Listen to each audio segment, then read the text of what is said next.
great to have you here with us. I'm your host, Caitlin Cormier, and I want to kick things off with a statistic that might surprise you. 90% of Canadian women will need to manage their own finances at some point in their life, according to a study by IPC Private Wealth in 2019. It could be due to divorce or widowhood or simply choosing to remain single. That might seem daunting to some women who may be more than happy to pass that responsibility off to their partner or a family member, for example. But failing to be involved in financial planning can cause unexpected financial problems later in life, such as losing out on income supports or lower living standards in retirement. So, taking charge of your finances sooner than later might be a sound idea. Well, we're going to explore some of those first steps to helping women do just that. Joining us is Leslie McCormick, author of Bank on Yourself. Her book is all about why women should plan to manage their money and invest as if they were single. Leslie, thanks so much for taking the time to chat. You're welcome, Caitlin. Thanks so much for having me. Can you tell us a little bit about your professional experience and your involvement with financial planning? So, I'm in my 20th year as an advisor. And over the course of my career, I've come to appreciate that when life changes, money changes. And when money changes, life changes. I felt compelled to write this book because it came from an experience too many times of meeting with women whose life had changed and unfortunately hadn't proactively asked the question, what if? What if I have to do this on my own my whole life? What if I find myself on my own again, whether that's the result of divorce, widowhood, or a partner's health decline? In your introduction, Caitlin, you said it, 90% of women will be responsible for their own finances at some point in life. So why aren't more of us planning that way? It's so important that women know that statistic so that they can know that chances are they're probably going to be in that situation at some point in time. Okay, I'm excited to dive into our conversation, but first, a quick note to our audience. So, what we discuss is not intended to be financial advice that's broadly applicable to everyone. These are just considerations to help you figure out your own plan specific to your needs and goals. Consider speaking with a financial advisor if you feel that you need assistance. With that said, let's go ahead. Okay, first off, it can be easy for some women to ignore or delay financial planning, especially if they lack confidence in their financial knowledge. Why do you feel it's so important that they take an active role in money management as early as possible? Unfortunately, Caitlin, the consequences of not actively planning are simply too great. According to Statistics Canada data, Canadian women outlive men by about 4 years. The 2016 census found that the fastest growing demographic in Canada are centenarians, and there are 5 women for every male. Baby boomer women can expect to outlive their spouses by 10 to 15 years. Average age a woman becomes a widow in Canada is 56, and about 1/3 of marriages end in divorce before their 30th anniversary. For a widow, the loss of government benefits, reduced pension, loss of the ability to income split results in an average decline in income of about 40%. 28% of single seniors live in poverty, with single senior women being 13 times more likely to live in poverty than those living in families. This is why every woman should plan financially to be single, even if she's not. Interestingly, some research suggests that women tend to be better investors than men, yet they're also generally less confident. And why do you think that might be? I've seen a lot of these surveys. The questions tend to vary, and the percentages of those women who express feelings of financial confidence, it varies. But there's one thing that stays the same. The gap between men and women and how they feel their level of financial confidence is. Now, maybe men are overstating their confidence, right? And maybe women are understating. But anecdotally, it seems that Unless women know everything there is to know, they just won't express feelings of confidence. And so they hesitate actually taking the first step. They perceive investing to be an all or nothing sort of thing. And so they become discouraged from even starting. And yet, I think it's really encouraging. Some research from Fidelity in the US, and they actually did a big survey and actually found that women outperform men in their investing portfolios when they choose to invest by about 0.4% per year. Now, that doesn't sound like much, but over a long period of time, it makes a significant difference. And so, why does that outperformance happen?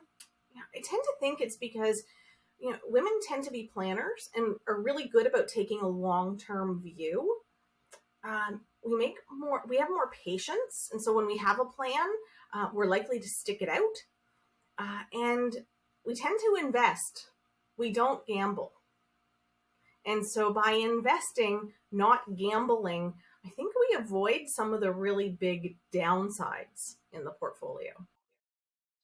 I have to say, I really love that statistic, and I'm going to have to remember it to bring up at parties, just in general conversation about women having better performance than men in investing. I just have to make sure that I remember that one because that's definitely one of my favorites for sure so far in our conversation. So some women might be intimidated by learning how to manage their finances and investing. So what can they do to kind of help build their confidence around this? It can seem overwhelming, but it doesn't have to be complicated. And I like to say it starts with a vision for your future. What are those relationships, interests, goals that bring you joy? What is it that your financial resources need to be there to support? Right? Having that vision and a plan to get you there, it actually can make investing less intimidating. I like to encourage women to talk about money. I know it's a taboo subject, but I would encourage you to find someone you can trust. Find, someone that you can ask questions of, and talk to older generations. Another tool that I've heard people use is creating a financial model. When you have a motto for what's relevant to you in your life, what your priorities are, it becomes a tool that you can run financial decisions past. Because so often we just get caught up in day to day and we just make decisions on the fly. But if you have something like a motto that you can run a decision past and say, does this help me or does this distract? It can help make financial decisions easier and help you avoid those ones that, a few years go by and say, why did I really buy that? Or why did I spend my money that way? I really didn't need to. And finally, celebrate the victories. This is a really long marathon that we're all running. And so, yeah, we want to be smart about tomorrow, but we've got to balance with enjoying some today too. So give yourself some short-term rewards.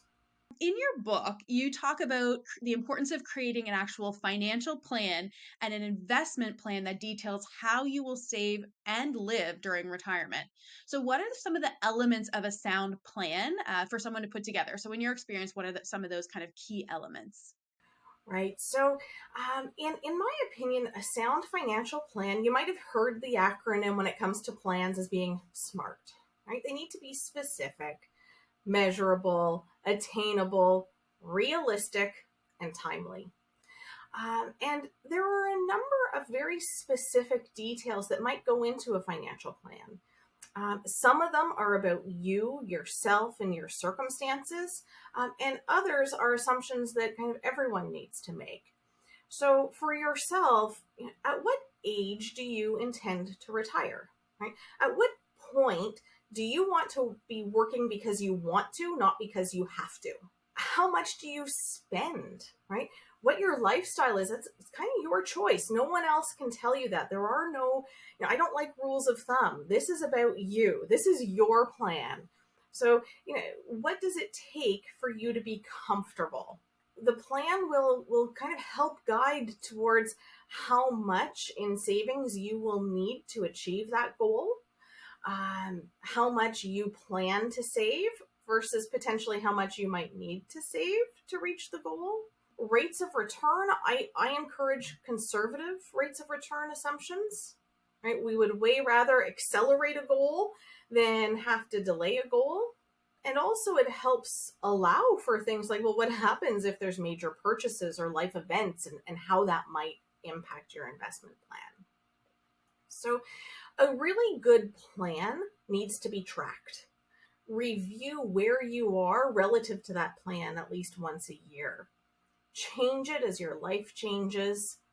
And really, really importantly, ask the question, what if? We all want to plan happy, healthy, active to at least 95. But what if?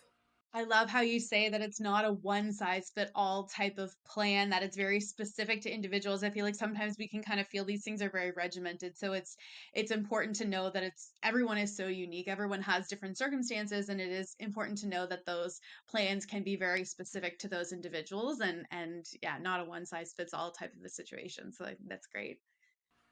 I've yet to see kind of like a real rule of thumb that actually applies broadly. And it's one of the most important things you can keep in mind. This is about you. This is about your circumstances. It's not about what your sister did, your friend did, your coworker did, your parents might have done. This is about you. That being said, some women might feel as though they don't have enough of an understanding of their finances and their investing to adequately plan. So, what are some practical steps to consider when they're starting to build a personalized investment plan? So there is one question that no one else can answer for you. And that question is how much you spend. That's always a great place to start.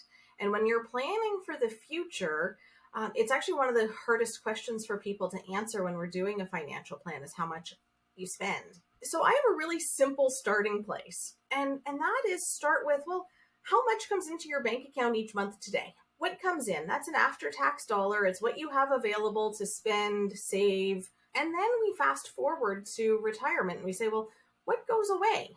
Ideally, when you retire, your mortgage is paid off. Kids are hopefully financially independent.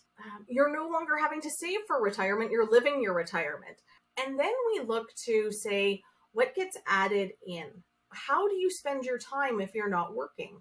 For some people, volunteering isn't really going to cost you a lot, but it's a great use of your time. Other people, will use the stereotypical golf and travel. Those can be pretty expensive items, right? Let's add those expenses in. And that's a good starting place to figure out, okay, how much am I going to spend? And for those in our audience, there are many other ways to help make the most of an investing plan that we cannot cover here. So, for more ideas, consider watching our webinar, My Do's and Don'ts to Help an Investing Plan Soar. You can find it in the Learning Center on Webbroker and on TD's YouTube channel. Okay, so you mentioned that having a financial plan to be single doesn't mean excluding your partner from that plan. So, when it comes to investing, what are some ways to build a cohesive plan that balances partnered life with potential single life? That's really important for me to express that for those who are in a committed relationship, recognize that this plan, it's not about planning apart from one another, but for each other. That if something happens to one of you, the survivor's going to be okay. So first of all, I encourage you to, in the division of household labor, you know, it should never allow for one partner to completely abdicate financial responsibility. You're both in this, and the direction that you take, you need to both be on board with and a part of. It doesn't mean that both of you have to be involved in the nitty-gritty decisions, but that big picture, that financial plan, that direction of where we're going, both of you really need to be involved in that conversation. And at an absolute minimum, at least once a year, checking in to see where you're at. Are you on track or not? It's important to recognize that you may have different goals and objectives, and that's okay, right? A plan can accommodate for both. But when it comes to risk tolerance, we need to be respectful of each other's risk tolerance. So one person may invest one way and the other person may invest another way. I encourage you to know where the household assets and liabilities are. You may have a work plan that only you have visibility on, or your partner might, right? Make sure that each other knows about what those benefits are and what those assets are, and who the contact person is for all of the assets and liabilities, just in case there's a problem. Yeah, and it's not fun to talk about that kind of stuff or to plan for that stuff, but so vital, right? Making sure that you're covered for yourself as well as that your partner's covered if something happens to either one of you, right? We're in it together and then all of a sudden it's one. So it is very important to consider those things and plan for them for sure. We've talked a lot about the importance of having a retirement plan and sticking to it. So, with that in mind, I want to take a moment to hop into Webroker to show our audience a tool that can help them hammer out the dollars and cents along the way. All right, so today we're going to look at the goals tool. So, what we're going to do is we're going to click on this fourth option here along the top that says goals. So, this is our homepage where we can start any type of goal that we'd like. We're able to track it and go in and see progress. So, it's a really great tool to help you make sure that you're on track for your investing goals. So, let's get started and create a new goal today. So today, let's go ahead and use retirement as our purpose. So let's just say that we're 30 years old. Let's say that we're currently earning 60,000 a year before tax, and we'd like to retire at age 65. Compared to our current income, how much income do we need in retirement? So we have a choice here. Let's go ahead with 80% for today. Let's assume that maybe we're going to have a little bit more income coming up in our future years within our career. So we want a pretty good amount of our current income in retirement. Of course, we can do a separate calculation, but we'll use that for today. And let's call our retirement, our goal retirement. We'll be very original today. Okay, that's the basics. Next up, we have to decide what type of investor we are. So there is an example of three different types of investors here that we can choose from. At the top, there's also a quick video you can see. One thing I like to do to help give some perspective is to compare and then just go ahead and put conservative, moderate, and aggressive side by side. Take some time to kind of look through, see the differences between them, really try and understand yourself and see what you're comfortable with. Make sure you're comfortable with the worst possible return because, of course, the best return looks always wonderful, but the worst return is the one we certainly need to be comfortable with. Go ahead and make your decision. For today, I'm just going to choose the middle of the row there. We'll choose moderate. We can also go in to see full details to see exactly what a moderate portfolio would look like, get some more in-depth information. For now, we're just going to click to choose that and move forward. Next up, we're going to say what money we're using today for this savings. So let's just go ahead and assume that we're using the account we have today. And let's assume that we've already saved a little bit of money. So let's say we have $20,000 already saved towards this particular goal. And also, I'm going to go ahead and make ongoing contributions. So let's just say I'm putting $200 biweekly into this savings. So we have $20,000 already plus $200 biweekly. So save and continue. And this is going to show us what our outcome is. So plan summary, our goal is to have 1.1 million for retirement base. Now we're going to have 727,000. So we can see sort of an overview of our goals here, our retirement age, our contribution amount, contribution frequency. We can make small changes here to see what difference that might be. But another great place to click is right here to view assumptions. So this is showing us what assumptions are used to do this calculation, telling us that we're using both CPP and old age security here in this calculation. We can also input things like other sources of income. So always want to potentially have multiple sources of income. Maybe we have a pension that we're going to receive money for, or maybe we have rental properties. There could be lots of different ways for us to receive income outside of just our retirement savings. So if there is anything to consider in this situation, you can go ahead and put it in. So I'm just going to put, let's just say that we're going to earn $10,000 per year in other income, and I'm going to click save. So that's going to go ahead and readjust. So now I see my goal is only 795,000 as opposed to 1.1 million. And my projection is to have 730. So we're a lot closer. I can make just sort of some small adjustments here. So let's just say do 225 biweekly, recalculate. And there we go. I'm over my projection there just by including that. So really great tool to use. We can click to start the plan and we'll see within our dashboard. So this is telling us what we can do. Going to our dashboard, this shows us we are good with this goal, our target, our projection. Of course, our portfolio value will continually increase over time as our investments grow. And we can always come back and keep track of this goal. So this is a way to really put your goal into words. So actually see what it is that you need to save, make some adjustments, and keep track of it along the way to make sure that you're doing everything you can to ensure a successful investment plan. All right, hopefully that demo helps our viewers get a jump start on their retirement planning. Government benefits are a key source of income for retirees. How might they differ or change for a woman who's single rather than married? It's important to recognize that your government benefits are yours. They are based on you as an individual. In a household, we might have two sets, but they're based on two individuals. So, with CPP and how much you as an individual might receive as CPP, really comes down to a couple of important things: how many years you've been contributing for, and how much your earnings have been, which dictates how much you've contributed each year. Old age security, it really comes down to the number of years you've been resident in Canada after the age of 18. Your entitlement is yours. Old age security, so that OAS, know that it's income tested. So above certain level of income, it does start to be clawed back. And so for a single person in your household, you have one set of government benefits. This is where it gets difficult for a survivor, because in a survivorship scenario, your spouse's old age security, it goes away. Right? There is no survivor benefit.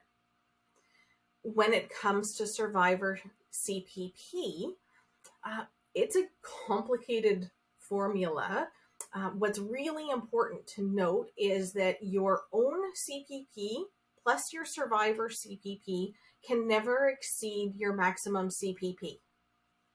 So for someone, here's an extreme example, someone in a household where both people are actually entitled to maximum CPP, there is no survivorship benefit.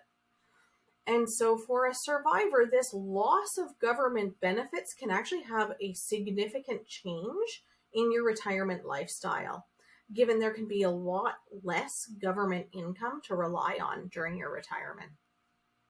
Hearing that, you think of these different benefits and like you said, a part of the partner planning, but then that's really something to consider. If something were to happen to either one, all of a sudden those benefits may not be what you had originally planned on them being.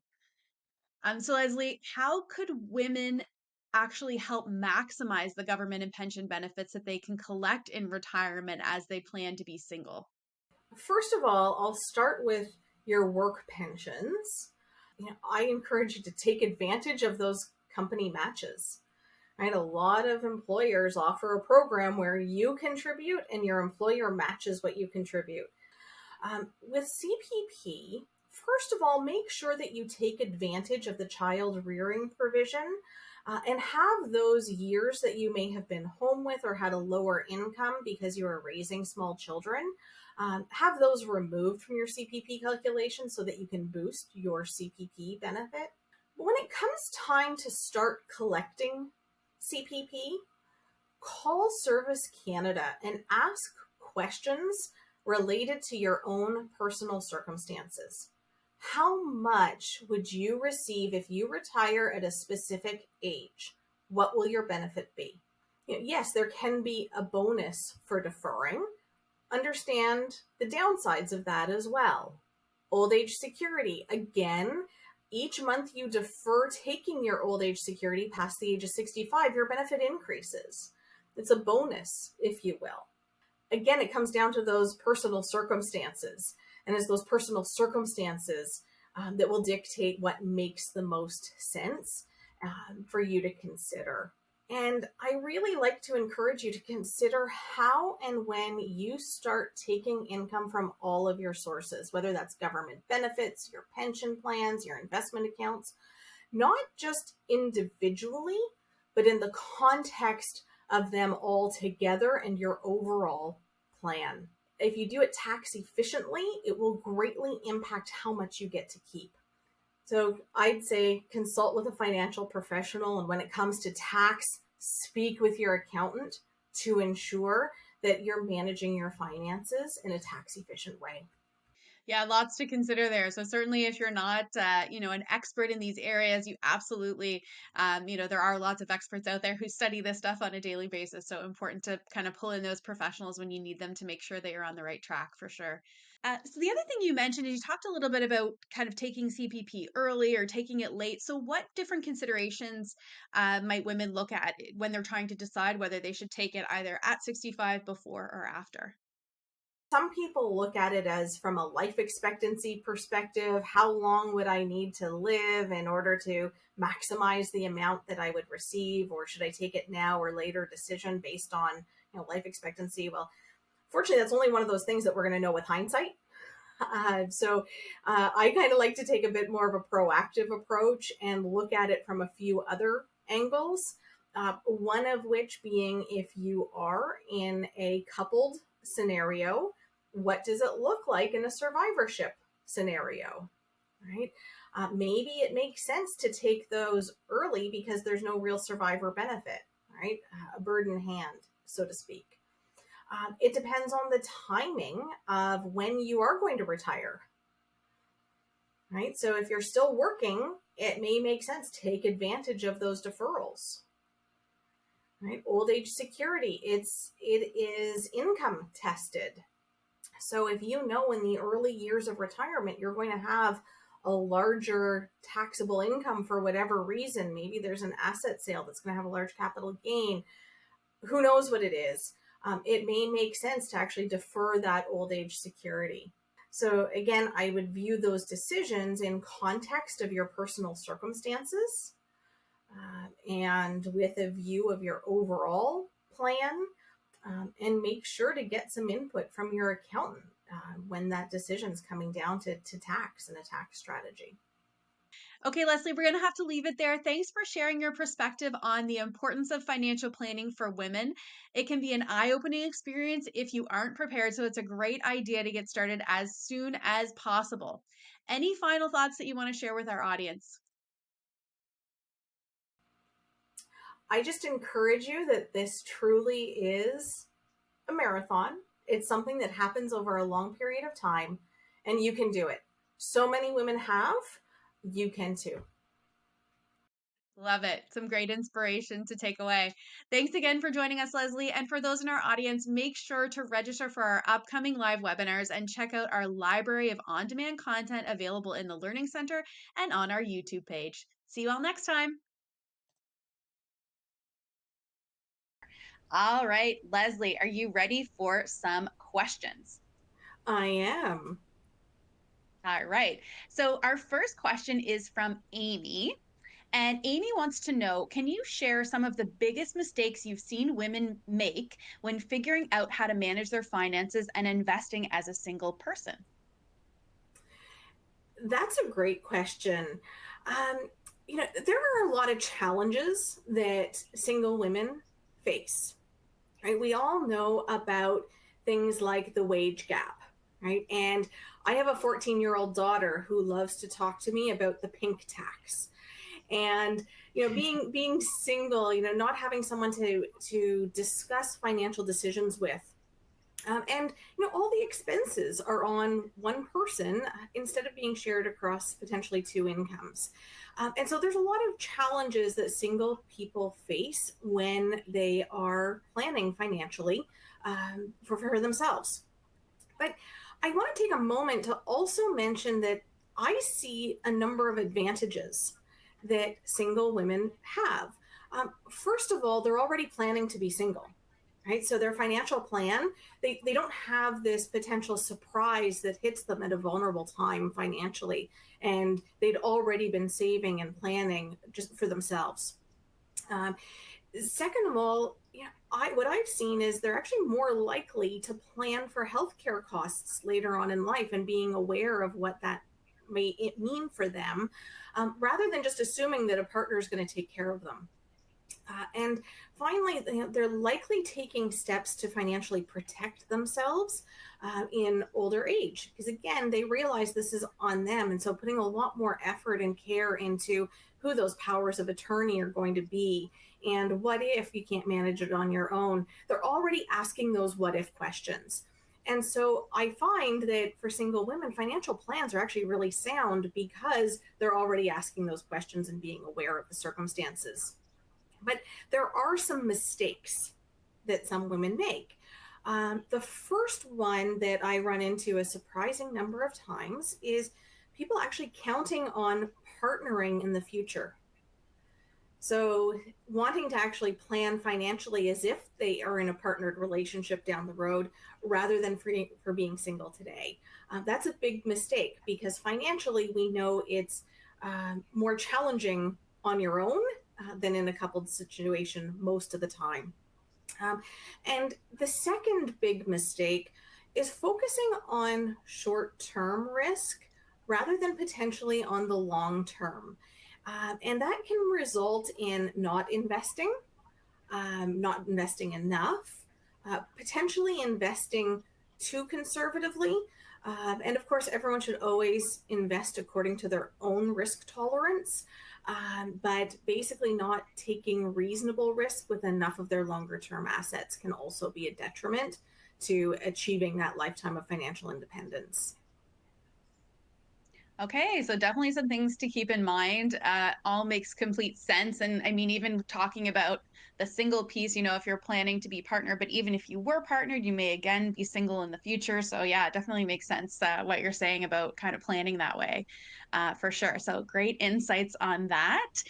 Thank you for the question, Amy. Now we have a question from Beatrice. So this question is, in your opinion, how often does it make sense to review a financial and investment plan and potentially make changes? So do you have kind of a solid time frame that you feel it's most important to review those plans?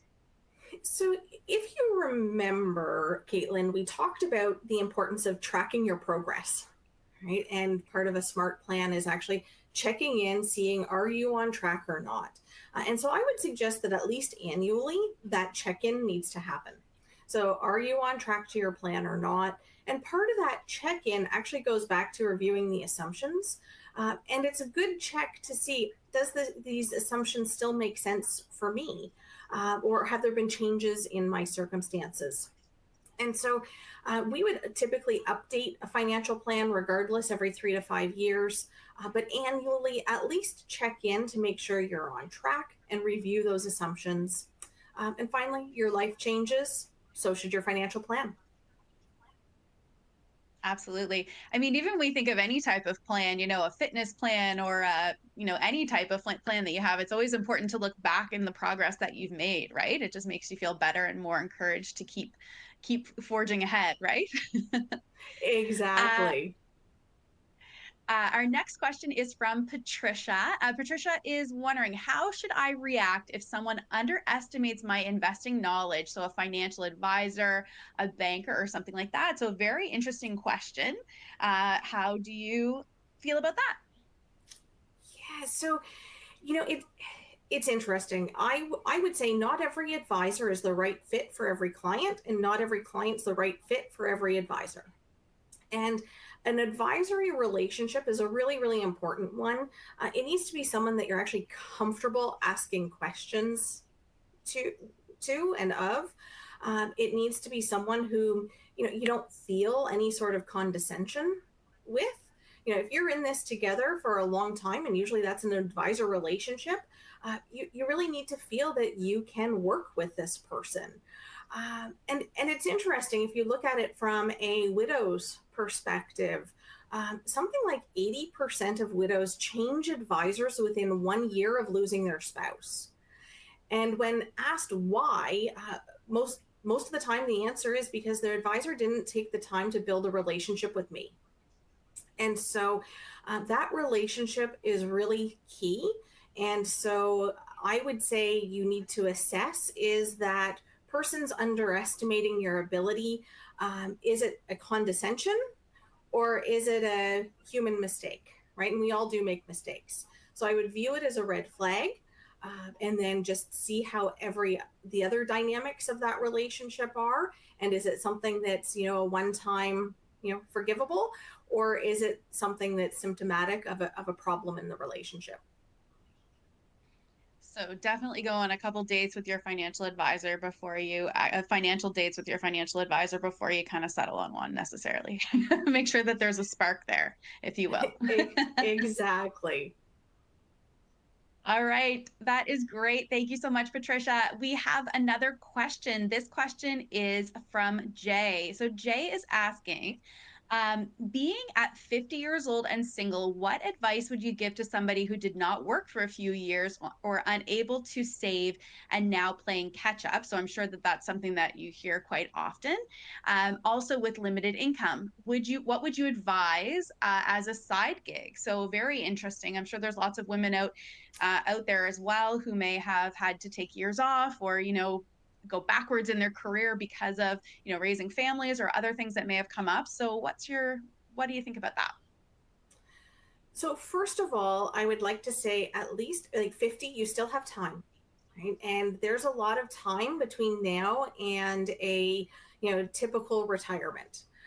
So I would encourage you to use that time, and start by planning. Right, earlier in this webinar, there was a walkthrough of the financial tool on, I believe it was Webroker. That's a great way to at least get a sense of, what is it that you need to do or be able to do to be able to reach an ultimate goal. And so with a side gig, that is one way that people can add to the income. Many times when we're trying to figure out how to save, everyone looks at the expense side, but sometimes you can't really cut expenses anymore. And really, we need to focus on the income side. So how do we boost income? And a side gig can be a great way to do that. I would keep in mind CPP contributions, and make sure with the side gig, wherever possible, if it's a way to boost that benefit, that can be a really attractive way to boost your retirement income, because at least with CPP, it is indexed, meaning it goes up with inflation, and it's guaranteed. So yeah, if there's ways on both sides, one is boosting income to be able to boost potentially your own savings, but second of all, boosting that CPP can also be a big benefit to you. Okay, good, good, great tips. This is great. Okay, our next question is from Anita. So, how can I learn to handle the emotion of losing money when the stock market drops? I find this one interesting. I always use the stock market as like a roller coaster ride. I always refer to it that way. And just thinking in my personal situation, I love roller coasters, go up and down and backwards and as fast as you can go. And my mom looks at a roller coaster and gets motion sick. So let's talk about that and about how we can feel a bit more comfortable with that volatility. Absolutely. The number one investor behavior mistake is going to cash in a panic. And it's often at the end of the biggest drop in a roller coaster, that people want off the roller coaster. But when it comes to investing, that's a really tough place to actually crystallize, realize those losses. And how do you recover from it? How do you potentially participate in a market recovery? And so it really comes back to starting with investing for your risk tolerance, asking yourself the question, how would I react if I opened my statement and it was down 10%? What would I do if it was down 20? And investing according to that goal of not going to cash in a panic, and really managing risk that way is going to help you avoid that big mistake. Yeah, like when we looked at that goal tool, you mentioned it, but like kind of putting those three side by side and really focusing on that negative side, because the positive side, not many people complain when they're making money on their portfolios. It's the other side, right? We're not running for the hills when our portfolios are doing great. It's when they go down that we're worried. So we do really need to be honest with ourselves and figure out what we're comfortable with so that we're not panicking once we see that red number, right?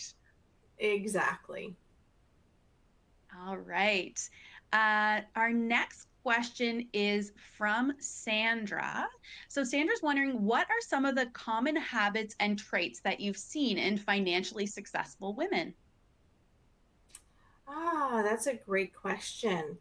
Um, so, first of all, I would say they do prioritize their finances. So they do spend with intention and they save with intention. I would say that they invest for the long term. They're aware of the risks of a rainy day and have rainy day funds set aside just in case. And they ask the question, "What if?" Right, and plan accordingly. So they set themselves up for being able to weather those potential storms in life financially.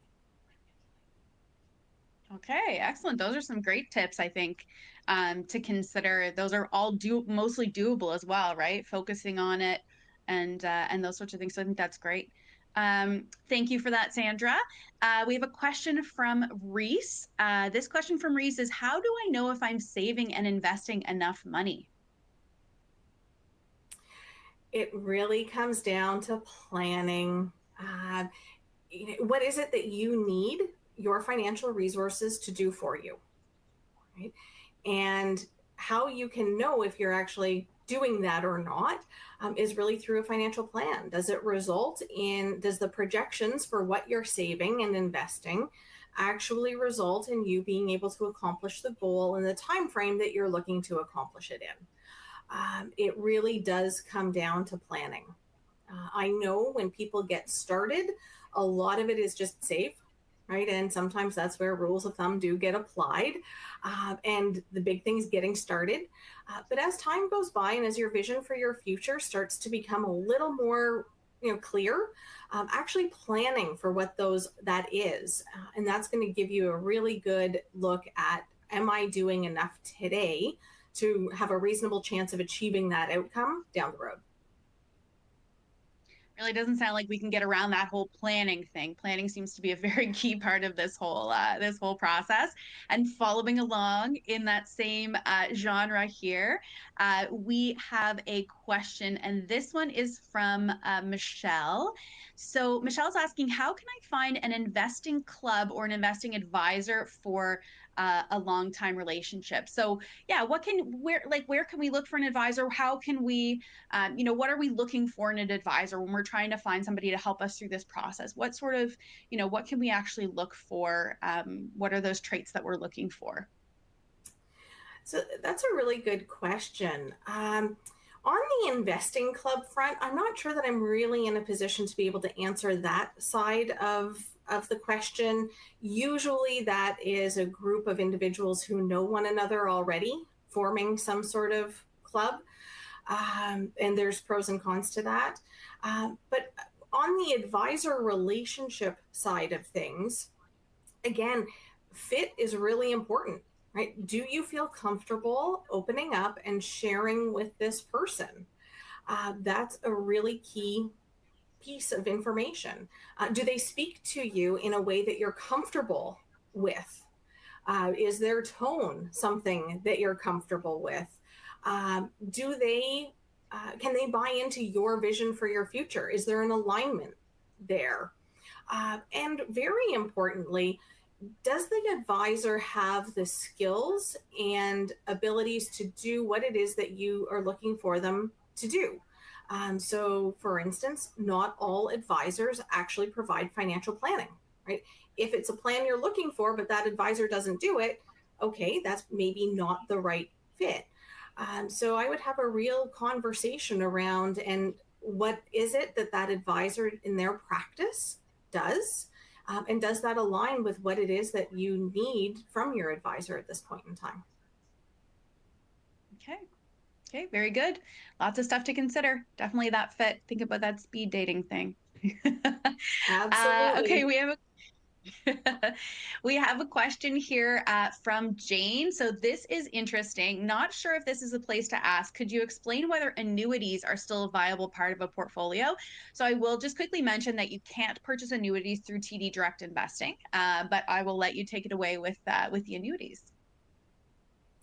Yeah, so I think one of the best words when it comes to portfolio management is portions, right? And when we look at risk in an investment portfolio, diversification is our number one risk management tool. And I actually like to apply that rule to retirement income as well. That portions are really, really important. We have our government benefits. Maybe you have a pension plan, your investment portfolio. Maybe you have rental income from property. Uh, Maybe it's an annuity, right? And it's an important piece to look at and explore. There's pros and cons to annuities. Look at the features, look at for your age, does it make sense or not, and evaluate them. So I would say it's a worthwhile tool to look at, but potentially just for a portion of your overall savings. And in your book, you talk a little bit about retirement, and I think it's three sources of retirement income that you're looking for. Is that correct? What you just kind of your general golden rule? Exactly. And it's all because what happens if, maybe you have a rental property? What happens if that tenant's not paying rent? What's the other lever that you have to make up for that shortfall in income? If everything that you have is just government benefits and a defined benefit pension plan, right? Well, what happens when that roof needs to be replaced? What happens when life Hmm. throws you a curveball and you don't have something else to draw on?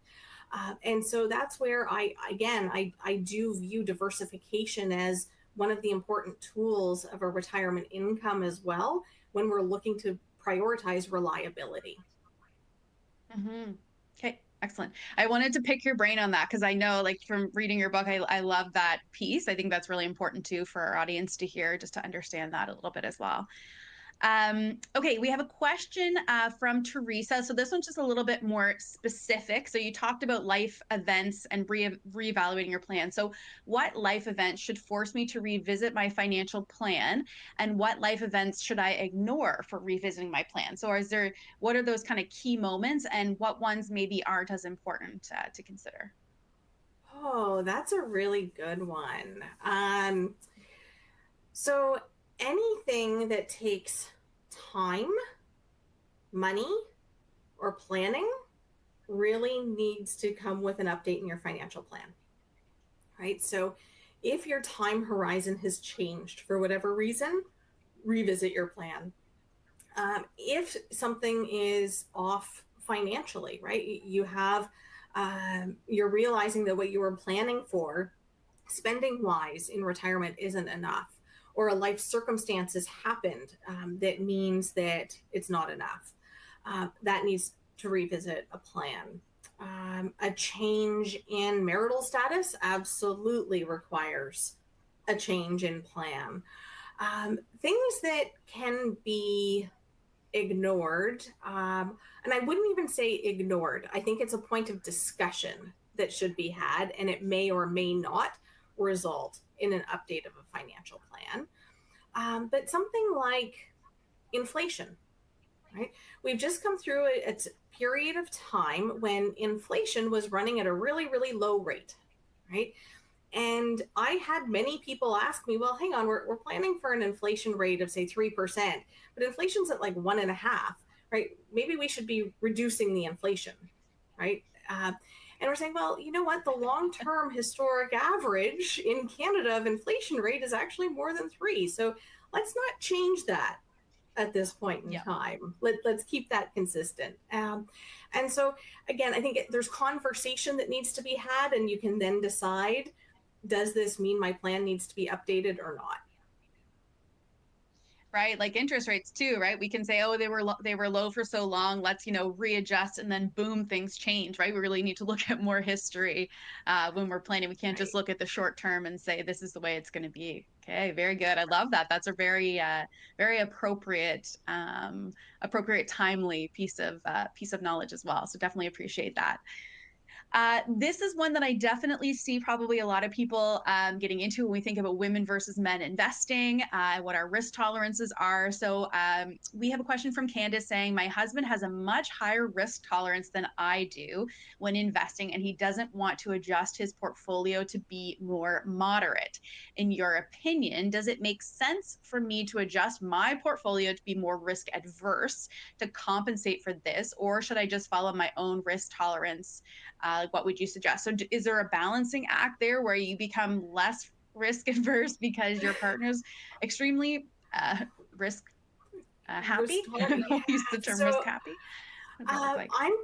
I think as I approach this question, what I'm going to do is take the extremes off the table, right? So I'm going to go with, your spouse is more risk tolerant, right? But within a kind of a reasonable framework, right? It's not taking to the extremes of, you know, everything in ultra high risk speculative investments. And so Yes. we need to remember that your plan needs to work for both of you and each of you. And that's where a real balancing act needs to be considered. So I would be hesitant to actually change your own risk tolerance over short periods of time. The outcomes might not be that different. But when you fast forward 10, 15, 20 years, the difference in your own savings by maybe not investing to counterbalance what your partner's done, uh, you know, that can lead to a significant outcome difference for you yourself. And so I would say you have the conversation about your personal circumstances, uh, and really do an evaluation of, does it make sense to adjust your own risk tolerance or not? My inclination would be to invest for your own risk tolerance, to avoid the potential of putting yourself at actually a different risk later on in life. Right. It's not just the risk of volatility. There's also risk of, not growing enough and those sorts of things, right? Interest rate risk and all those sorts of things. Exactly. Okay. Very good. Very good. Okay, the next question we have is from Lana. So Lana's asking an interesting one. You talked a little bit about government benefits. So in your opinion, does it make sense to create an investing plan that ignores government supports like CPP and OAS? I don't want to risk saving too little for retirement. So when would that might be a consideration? Right. So government benefits are actually a really important piece of Canadians' retirement plans. And for someone who wants to be ultra conservative and really make sure that they have enough in retirement, don't have to worry about anything, then oversaving can make sense. And not counting on government benefits can make sense. However, I think it's important to keep in mind there's a big difference between CPP and old age security, or OAS. CPP, you actually contribute to it. Your employer contributes to it. Those funds are held separately in an actual pension plan, for every Canadian with their name on it, so who's contributed. And so I am more confident in the longevity of Canada Pension Plan. And when we look at the actuarial assessments of Canada Pension Plan, it seems like it's fairly secure for us all. However, when it comes to old age security, that's the one that is paid for out of current government revenues. And we've already gone through a point in history where they tried to change the age of eligibility for old age security, so pushing it out a couple of years. Depending on your age bracket, I would be, inclined to plan maybe without old age security, say if you were in your 40s, 30s. But if you're close to retirement or already retired, you're probably okay to count old age security as part of your retirement plan. Okay, so not great news for our younger audience members, but a little bit of comfort maybe for those who are nearing retirement to not have to worry too much. But we've been talking about this for a lot of years, the viability. So I guess it's not maybe not a huge surprise to hear that.